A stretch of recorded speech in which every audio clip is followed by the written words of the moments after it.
আসসালামু আলাইকুম। এখন শুনবেন সংবাদ শিরোনাম।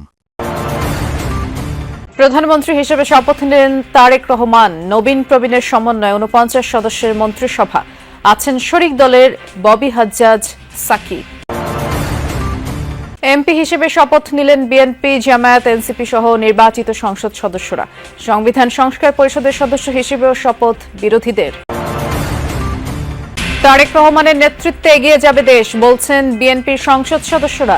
জনগণের শাসন প্রতিষ্ঠার প্রত্যয়। এতক্ষণ শুনছিলেন সংবাদ শিরোনাম, এবার বিস্তারিত। দেশের ১১তম প্রধানমন্ত্রী হিসেবে শপথ নিলেন বিএনপি চেয়ারম্যান তারেক রহমান।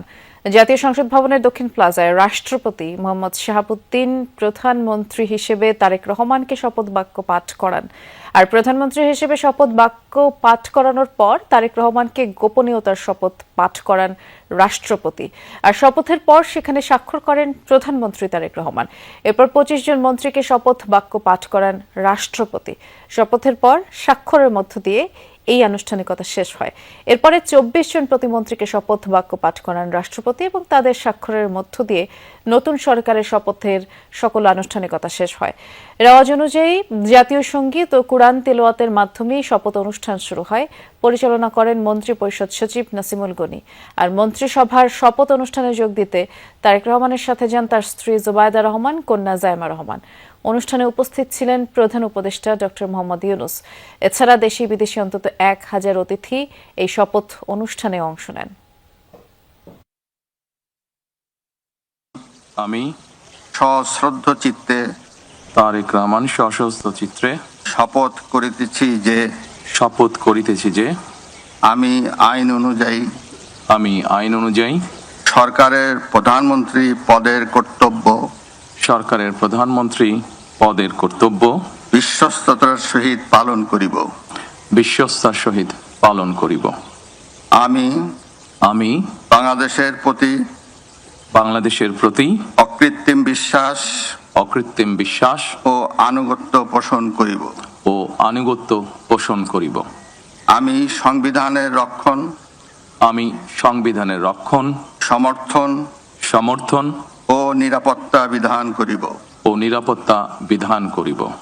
আন্দোলন সংগ্রামের দীর্ঘদিনের সহযোদ্ধা ও মন্ত্রণালয় চালানোর মতো অভিজ্ঞদের উপরই আস্থা রাখলেন নয়া প্রধানমন্ত্রী তারেক রহমান। বিএনপি মহাসচিব মির্জা ফখরুল ইসলাম আলমগীর, স্থায়ী কমিটির সদস্য ডাক্তার এজেডএম জাহিদ হোসেন, সালাউদ্দিন আহমদের মতো দলের সিনিয়র নেতাদের নিয়েই মন্ত্রিসভা গঠন করলেন। ভিন্ন ভিন্ন পেশাগত পরিচয় আছে তাদের, কিন্তু পুরোদস্তর রাজনীতিবিদও। এমন অভিজ্ঞতা নিয়েই বিএনপি চেয়ারম্যান তারেক রহমানের মন্ত্রিসভা। মির্জা ফখরুল ইসলাম আলমগীর ছাত্র জীবনে বাম ছাত্র সংগঠনের তুখোর ছাত্র নেতা ছিলেন। শিক্ষা জীবনের ইতি টেনে বিসিএস পরীক্ষায় উত্তীর্ণ হয়ে যোগ দেন শিক্ষকতায়। ১৯৪৮ সালে ঠাকুরগাঁয়ে জন্ম নেওয়া কৃতি রাজনীতিবিদ ১৯৮৬ সালে ফের যোগ দেন রাজনীতিতে। পৌরসভা নির্বাচনে অংশ নিয়ে চেয়ারম্যান নির্বাচিত হন। পরে বিএনপিতে যোগ দিয়ে ঠাকুরগাঁ জেলার সভাপতি হন। দলের পঞ্চম কাউন্সিলে হন বিএনপির সিনিয়র যুগ্ম মহাসচিব। খন্দকার দেলোয়ার হোসেনের মৃত্যুর পর প্রথমে ভারপ্রাপ্ত মহাসচিব, এরপর প্রায় ১ দশক ধরে সামলাচ্ছেন মহাসচিবের দায়িত্ব। এছাড়া ২০০১ সালে বিপুল ভোটে সংসদ সদস্য নির্বাচিত হয়ে খালেদা জিয়া সরকারের প্রথমে কৃষি, পরে বিমান ও পর্যটন প্রতিমন্ত্রীর দায়িত্ব সামলান। ২০১৮ সালে সংসদ সদস্য নির্বাচিত হলেও শপথ নেননি তিনি। এবার নির্বাচিত হয়ে বড় দায়িত্ব সামলানোর ভার তার কাঁধে।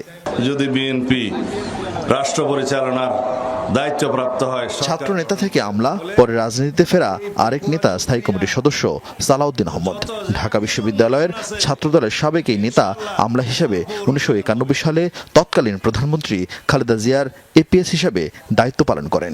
১৯৯৬ সালে সরকারি চাকরি ছেড়ে বিএনপিতে যোগ দিয়ে কক্সবাজার ১ আসন থেকে ষষ্ঠ, সপ্তম, অষ্টম জাতীয় সংসদ নির্বাচনে বিপুল ভোটে জয়লাভ করেন। ২০০১ সালে দায়িত্ব পান যোগাযোগ প্রতিমন্ত্রীর। বিএনপির যুগ্ম মহাসচিব থাকাকালে শেখ হাসিনা সরকার তাকে গুম করে রাখে। পরে দীর্ঘদিন ভারতে নির্বাসনে থাকার পর শেখ হাসিনা সরকারের পতনের পর দেশে ফিরতে পারেন। বিএনপির প্রভাবশালী স্থায়ী কমিটির এই সদস্য তারেক রহমানের মন্ত্রিসভার গুরুত্বপূর্ণ দায়িত্ব সামলাবেন। আমির খুসরু মাহমুদ চৌধুরী। শিক্ষা জীবন শেষ করে যুক্ত হন বাবার ব্যবসায়। বিভিন্ন ব্যবসায়ী সংগঠনের দায়িত্বের পাশাপাশি ছিলেন সোনালী ব্যাংকের দায়িত্বে। বিএনপিতে যোগ দিয়ে খালেদা জিয়া ছেড়ে দেওয়া আসনে 1991 সালের উপনির্বাচনে জয়ী হন। 4 বার সংসদ সদস্য নির্বাচিত হয়ে 2001 সালে বাণিজ্য মন্ত্রী হন। বিএনপির সংকট সংগ্রাম ও পলিসি প্রণয়নে সামনে থেকে নেতৃত্ব দেওয়া এই নেতা এবারও থাকছেন তারেক রহমানের সরকারের বড় দায়িত্বে। 1960 সালে জন্মগ্রহণকারী ডাক্তার AZM জাহিদ হোসেন 1979 সালে ছাত্র রাজনীতিতে সক্রিয় হন। পরে সরকারি চাকরি থেকে ইস্তফা দিয়ে সক্রিয় হন বিএনপিতে।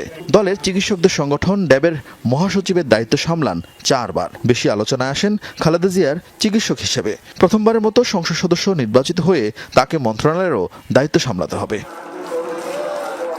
বিশ্লেষকদের মতে বিএনপি সরকারের মন্ত্রীদের সবচেয়ে বড় চ্যালেঞ্জ হয়ে দাঁড়াবে দক্ষতার সাথে দায়িত্ব সামলানো আর দুর্নীতির রাশ টেনে ধরা। অর্পিত দায়িত্ব পালনের অঙ্গীকার করে শপথ নিয়েছেন নবনির্বাচিত বিএনপি, জামায়াত, এনসিপি ও স্বতন্ত্র সংসদ সদস্যরা। তবে সংবিধান সংস্কার পরিষদের সদস্য হিসেবে বিএনপি ও তাদের মিত্রদল এবং বিদ্রোহী স্বতন্ত্র এমপিরা শপথ নেননি। অবশ্য দুটি শপথই নিয়েছেন জামায়াত নেতৃত্বাধীন 11 দলীয় জোটের নির্বাচিত সদস্যরা। জুলাই যোদ্ধাদের দল এনসিপি প্রথমে শপথ নিতে গড়িমসি করলেও পরে আবার আলাদাভাবে দুটি শপথই নেন তারা। নতুন নির্বাচিত এমপিরা জানান, সব দলের অংশগ্রহণে এবারের সংসদ হবে প্রাণবন্ত, জবাবদিহিতামূলক। নতুন বাংলাদেশের নতুন সংসদ শপথ নিতে নির্ধারিত সময়ের আগেই আসতে শুরু করেন ত্রয়োদশ জাতীয় সংসদের নবনির্বাচিত সংসদ সদস্যরা। শপথকক্ষে প্রধান নির্বাচন কমিশনার AMM নাসিরউদ্দিন প্রবেশের আগে বিএনপির সংসদ সদস্যদের উদ্দেশ্যে কথা বলেন কক্সবাজার 1 আসনের এমপি ও স্থায়ী কমিটির সদস্য সালাউদ্দিন আহমেদ। জানান, তারা নির্বাচিত হয়েছেন সংসদ সদস্য হিসেবে, সংবিধান সংস্কার পরিষদের সদস্য হিসেবে শপথ নেবেন না।